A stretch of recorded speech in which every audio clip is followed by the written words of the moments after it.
Hello everybody, this is Othium, and welcome to episode 2 of my Final Fantasy I Let's Play. So, in this episode I started off by grinding off screen, so you didn't have to watch all the boring battles, and all my characters should be at level 4 at this point. Generally I might start removing the battles, but since the videos are still pretty short, even with the battles, I've been leaving them in there. Because at least at this level, it doesn't take too much to kill each mob, and well, it's not taking too much time to fight. Especially since they're only little goblins to fight. So, as you can see, even my white mage kills them in one hit. But my monk and my warrior are just decimating them because their physical attacks are immense. I just passed the cave that is one we'll get to much later, which is why I passed it. There's nothing you can do it in now.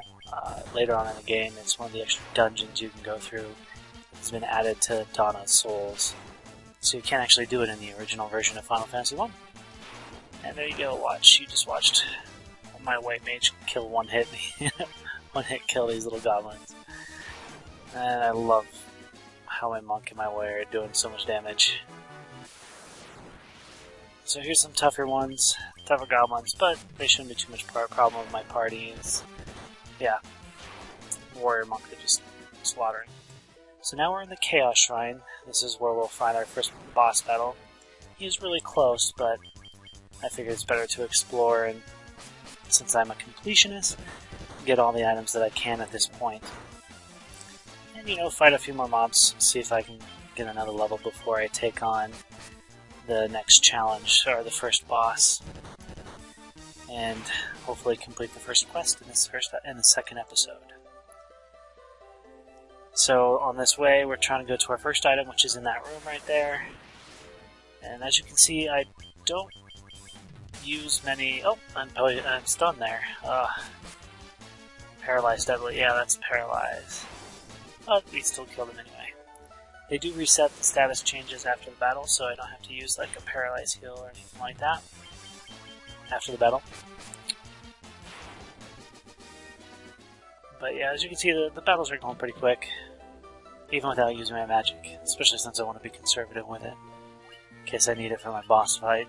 Because my theory is I'd rather have it and not need it than need it and not have it for those critical moments. But I should start using Daya, because there's so many undead in this dungeon. Guess it wouldn't take that much magic out of my red mage. But because I did choose a red mage, his MP pool isn't as much as if I say I were to get the glass cannon called black mage. That's the reason I didn't choose the black mage. I didn't want a glass cannon. I like the red mage. He looks cooler, number one. He has more supporting magic, which I definitely enjoy. Ah, there's my monk again, just doing insane amounts of damage.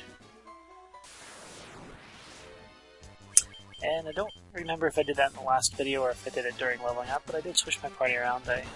Since my red mage and my warrior have the highest amount of armor, I put them up to be the two slots that generally get attacked the most. These wolves, there's so many wolves, it's like grr. I just want to get these items and fight Garland. Okay. But I'm getting a good amount of gil, good amount of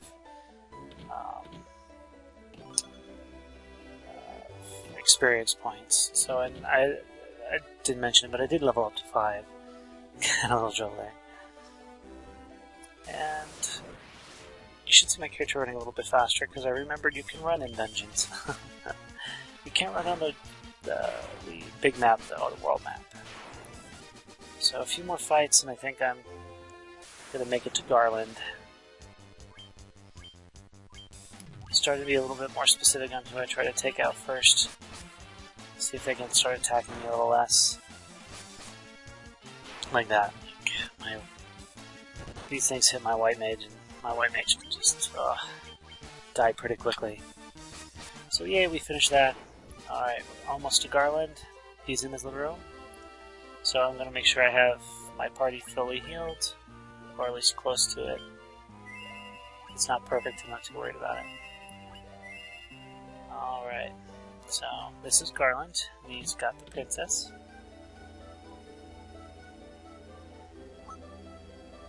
So I was like, huh? Oh, King sent you. I guess he said lapdog. Let's get through the text pretty quickly. Maybe I should start slowing that down in future videos. Alright, so now you'll actually start seeing me start using my magic to see what I can do.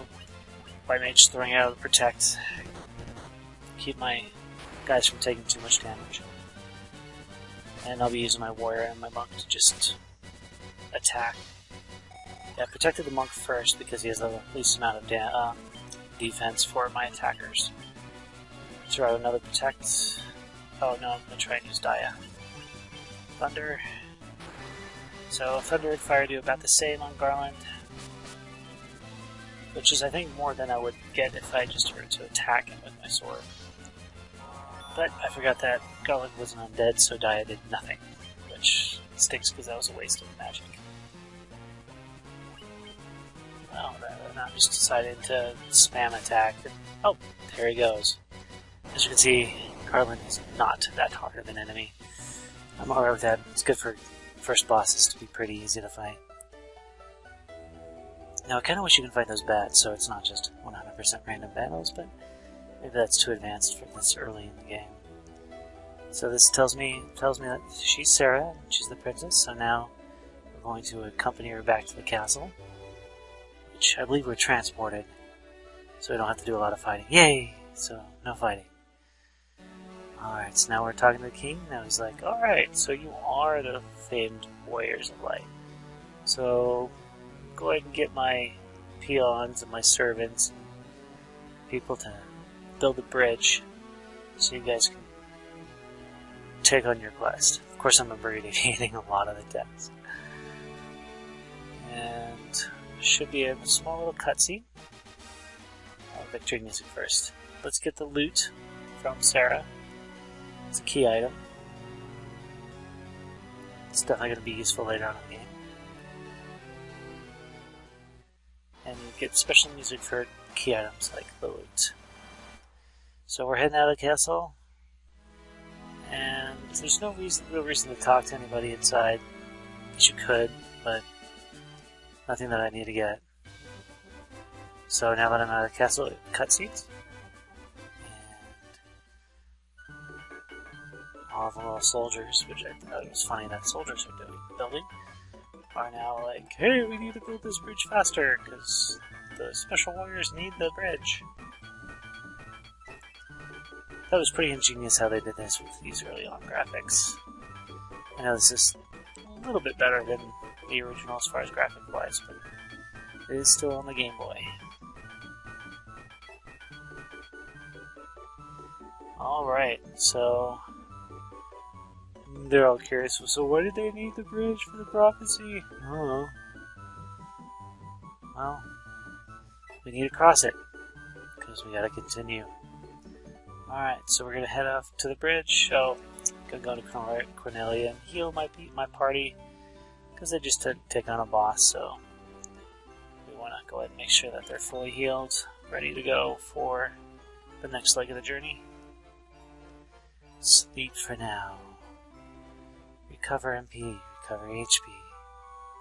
Now there are some items that you can use in the world, like sleeping bag, tent, I believe cottage. Sleeping bag just heals the party's MP or HP by a little bit. The tent recovers HP and MP by a little bit. And the cottage, I think, sets it to full for the whole party.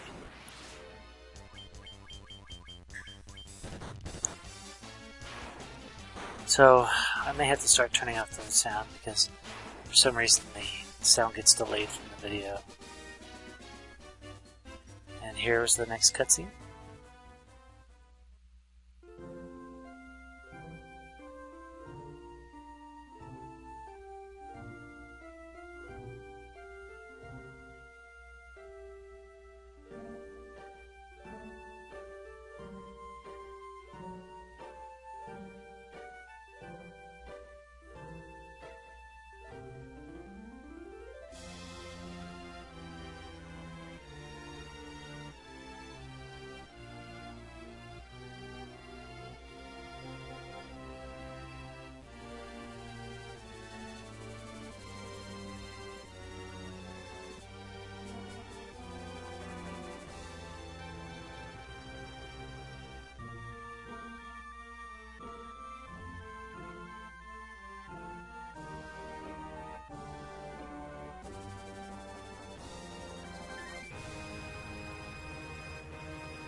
So that pretty much gives us a little more of the backstory about now it's time for our heroes to take on their journey.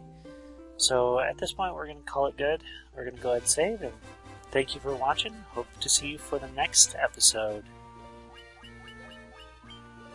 as I save in front of you.